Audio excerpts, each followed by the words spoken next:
Shalom, selamat pagi jemaat Tuhan yang terkasih. Kita berjumpa dalam ibadah pada pagi hari ini.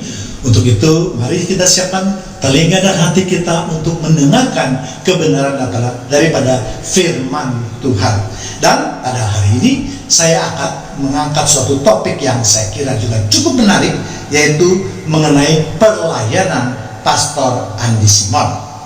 Mengapa topik ini saya angkat? Karena saya merasa sedikit tergelitik untuk memberikan tanggapan terhadap perilaku atau pernyataan beberapa pendeta yang tidak berkenan atas pelayanan Pastor Andi Simon.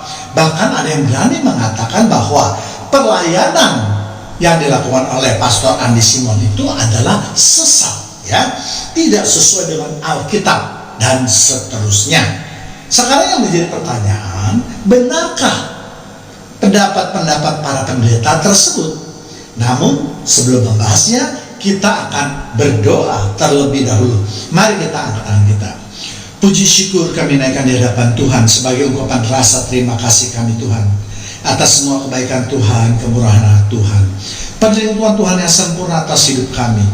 Malam ini kami mau membuka hati kami dan mendengarkan sebagian dari kebenaran firman Tuhan. Untuk itu, mari jamah hati dan pikiran kami semua yang hadir maupun yang mendengarkan pemberitaan firman Tuhan pada pagi hari ini, agar kami menjadi lebih mengerti akan isi hati Tuhan. Di dalam nama Tuhan Yesus kami sudah berdoa dan mengucapkan syukur. Mari sama-sama yang siap untuk menyambut firman Tuhan kita katakan amin.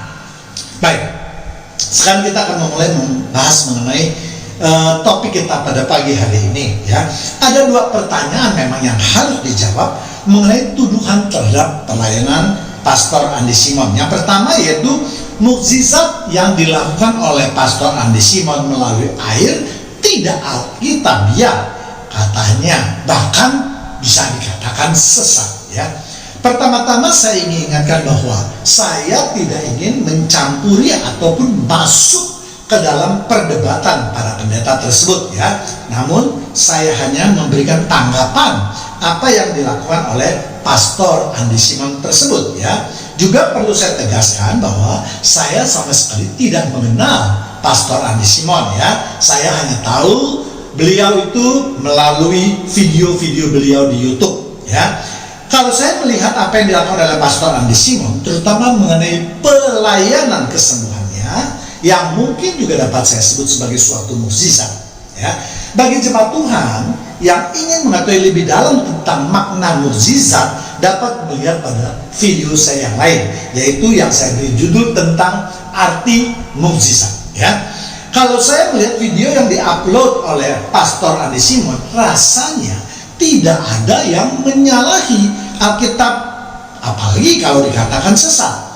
Yang terpenting adalah semua kejadian tersebut adalah real, bukan rekayasa, bukan tipu muslihat, bukan settingan belaka, ya. Saya heran kok ada 3 pendeta yang katanya mendatangi kediaman daripada Pastor Andi Simon untuk meminta supaya Pastor Andi Simon itu menghentikan pelayanannya. Jadi pertanyaan, ada apa ini, ya? Apakah karena pelayanan Andi Simon itu sudah menggerus penonton mereka di YouTube, ya, sehingga mereka beberapa bulan tidak mendapatkan perhatian dari umat Kristen yang biasanya menonton video mereka, sehingga ya otomatis pendapatan mereka menjadi berkurang. Ya, ini hanya suatu pertanyaan. Saya tidak menuduh, ya.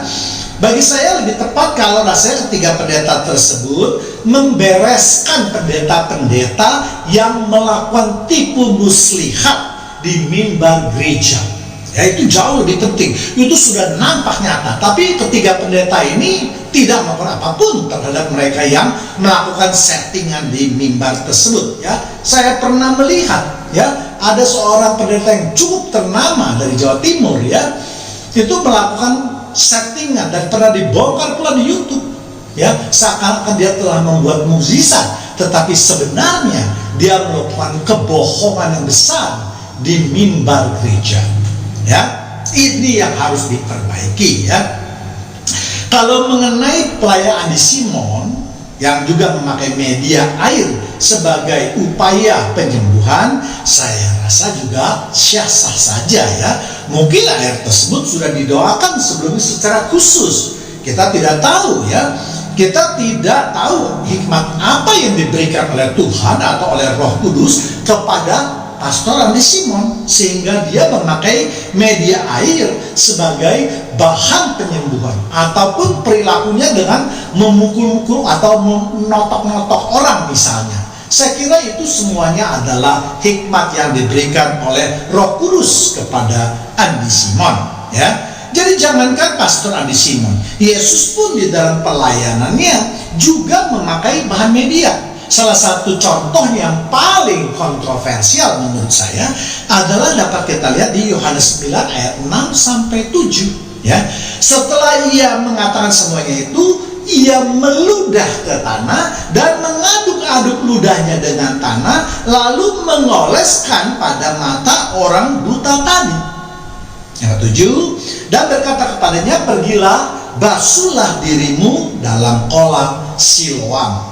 Siloam artinya yang diutus. Maka pergilah orang itu, ia membasuh dirinya, lalu kembali dengan matanya sudah melek.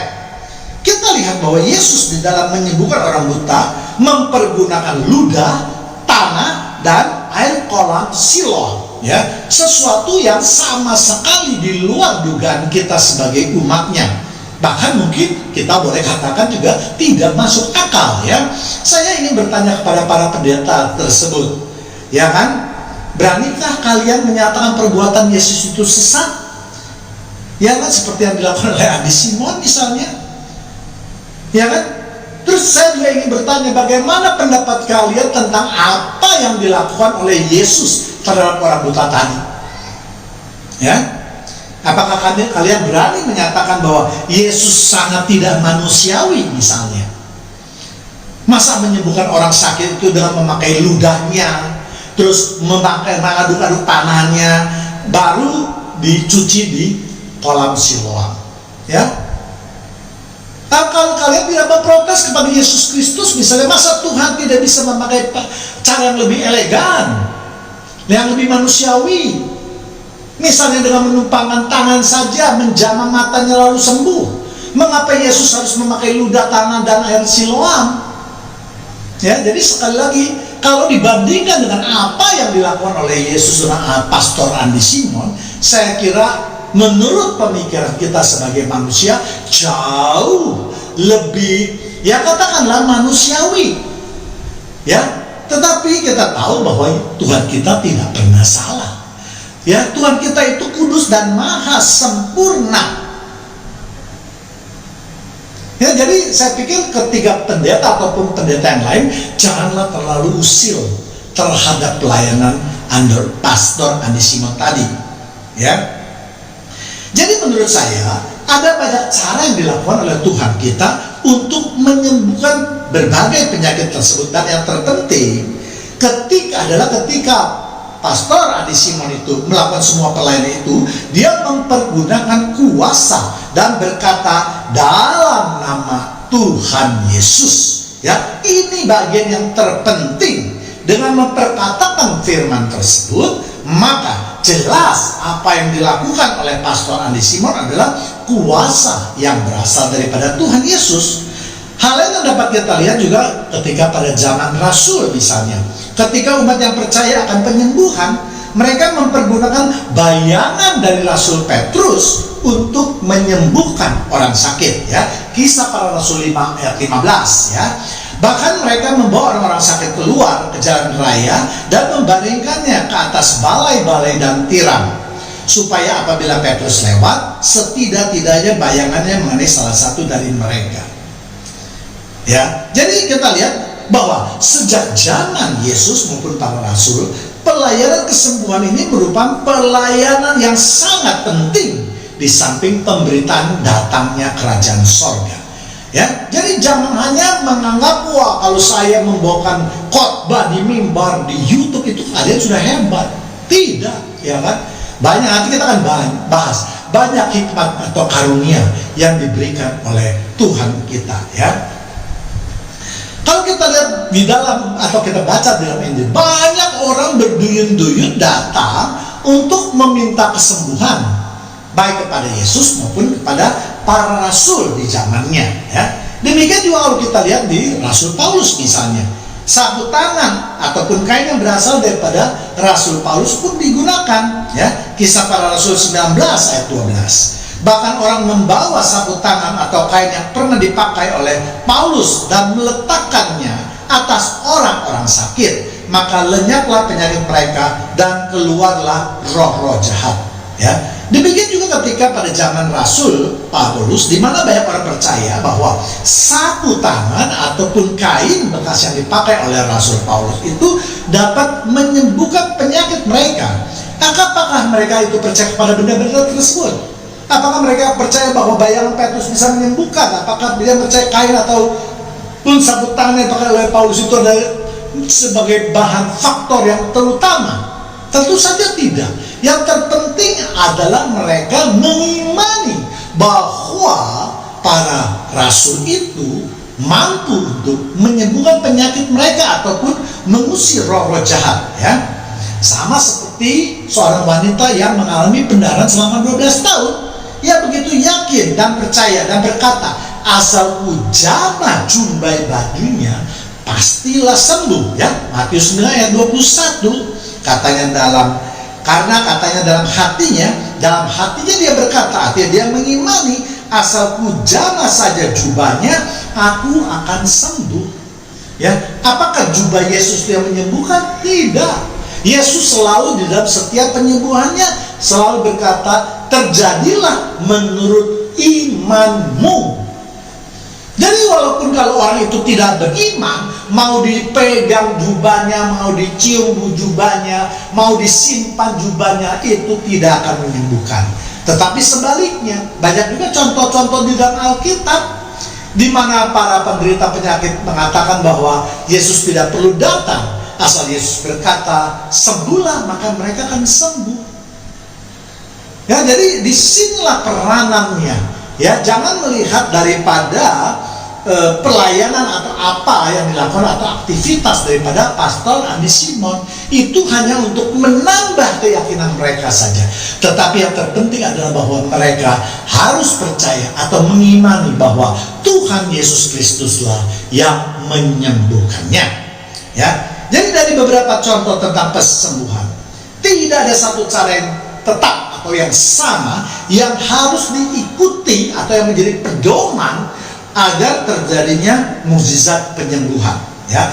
Berbagai cara bisa dilakukan, dan yang terpenting adalah yang tadi saya katakan, iman percaya daripada para penderita, dan iman percaya itulah maka banyak penderita yang disembuhkan. Nah, inilah mula-mula daripada penuaian jiwa. Ya, jadi para pendeta harus mengetahui, ya, kalau mereka sudah mulai mengimani, pelan-pelan mereka mungkin akan percaya dan menjadi murid Tuhan Yesus, ya.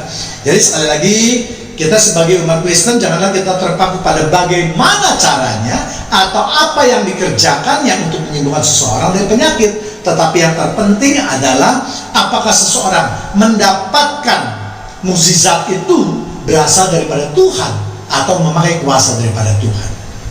Dan kita tahu bahwa untuk mendapatkan hal-hal tersebut, maka seseorang itu harus mendapatkan salah satu atau lebih dari satu dari 9 karunia yang telah Roh Kudus atau Tuhan sediakan, ya. Kita lihat di 1 Korintus 12 ayat 8 sampai 10.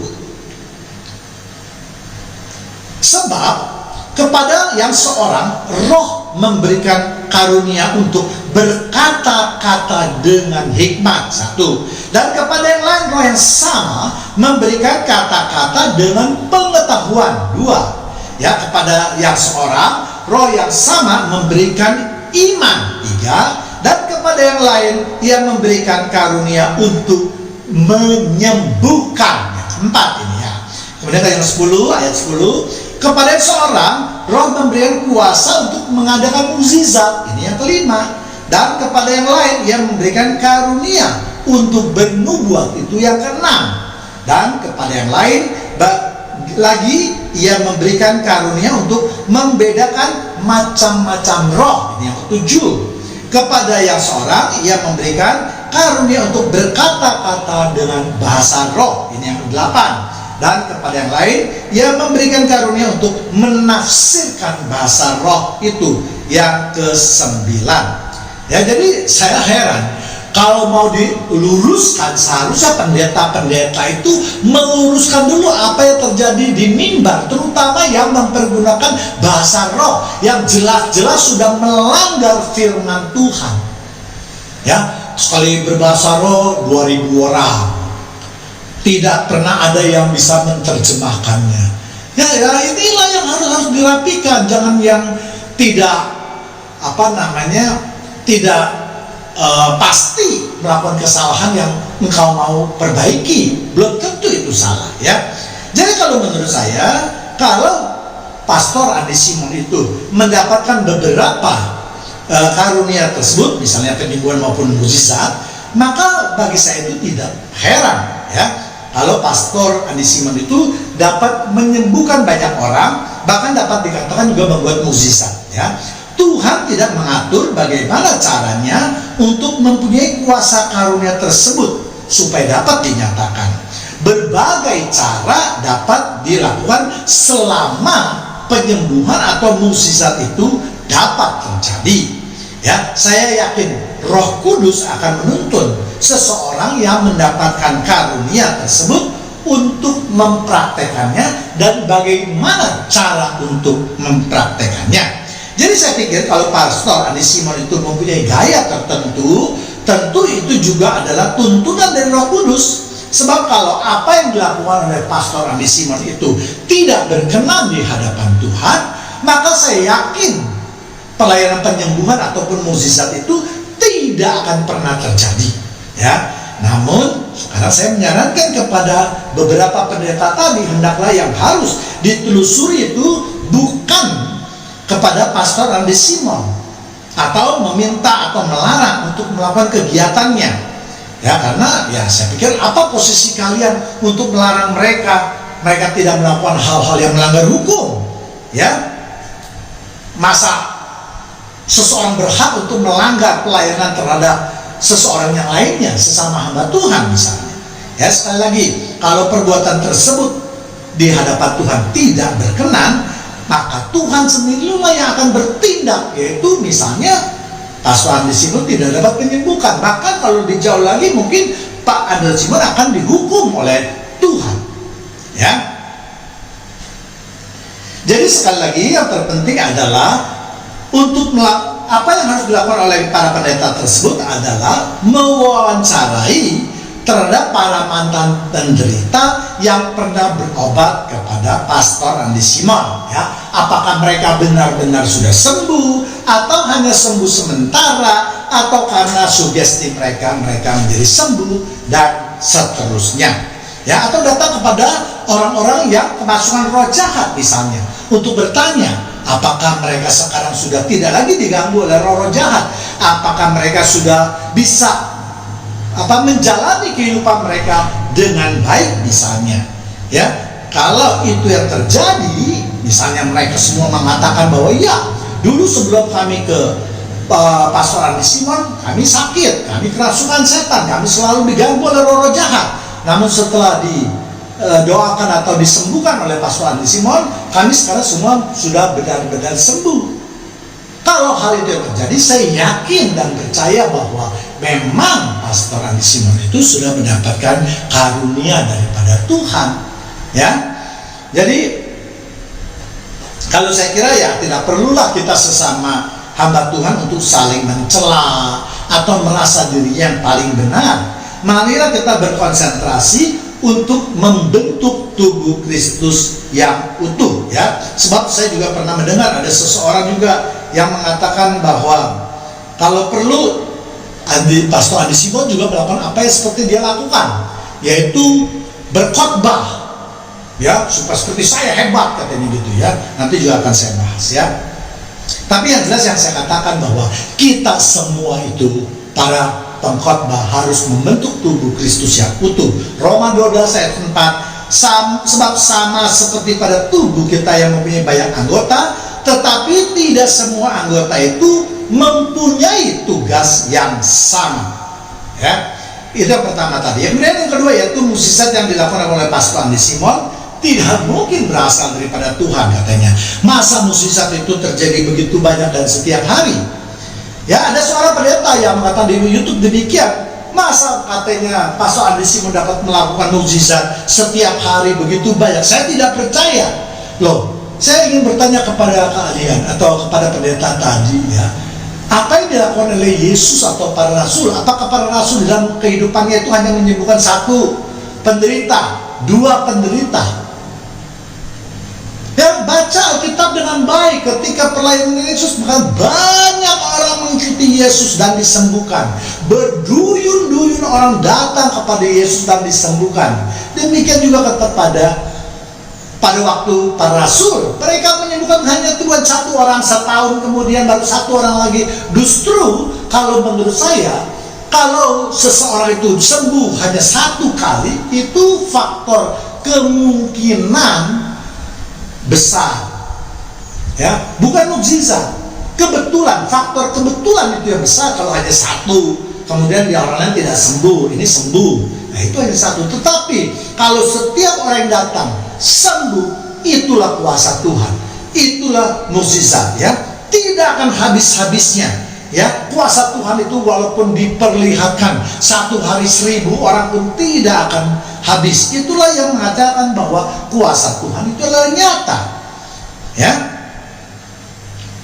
Dan semua yang dilakukan oleh baik Yesus, para rasul, termasuk Andi Simon, asalkan yang tadi memenuhi kriteria tadi, yaitu bahwa apa yang dilakukan oleh Pastor Andi Simon itu bukan settingan atau bukan rekayasa, maka semua itu saya rasa atau dapat dikategorikan sebagai pelayanan kesembuhan atau mukjizat, ya.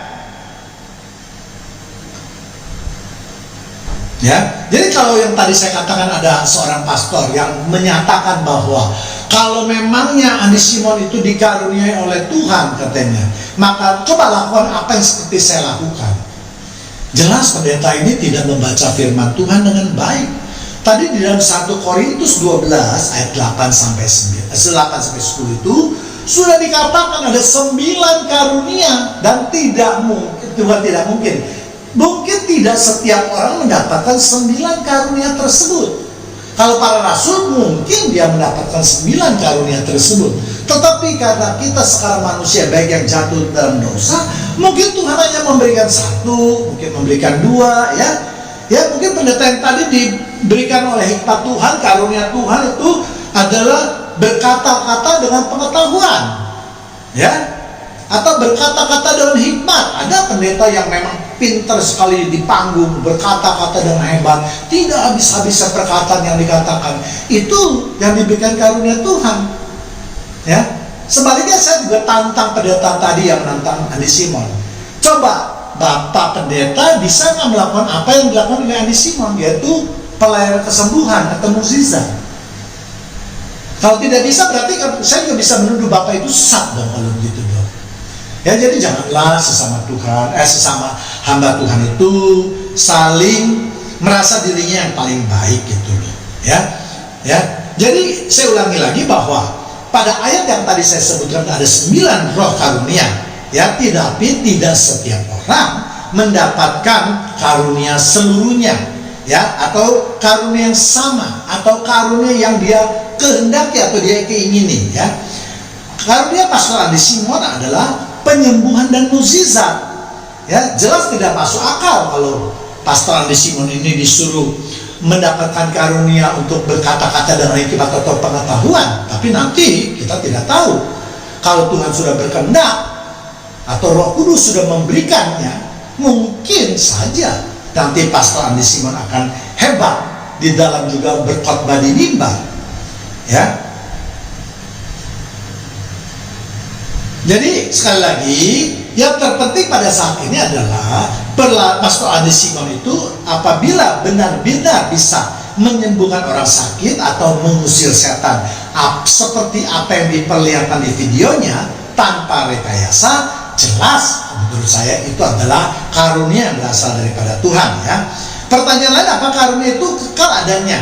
Jawabannya adalah selama Pastor Andi Simon itu hidupnya berkenan di hadapan Tuhan, ya maka kiranya karunia itu tetap ada ya.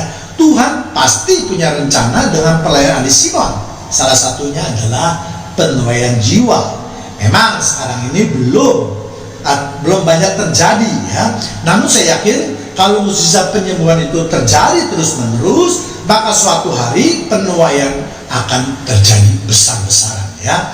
Padi belum menguning ya, masih menunggu waktu yang tepat untuk dituai, yaitu ketika padi sudah menguning ya.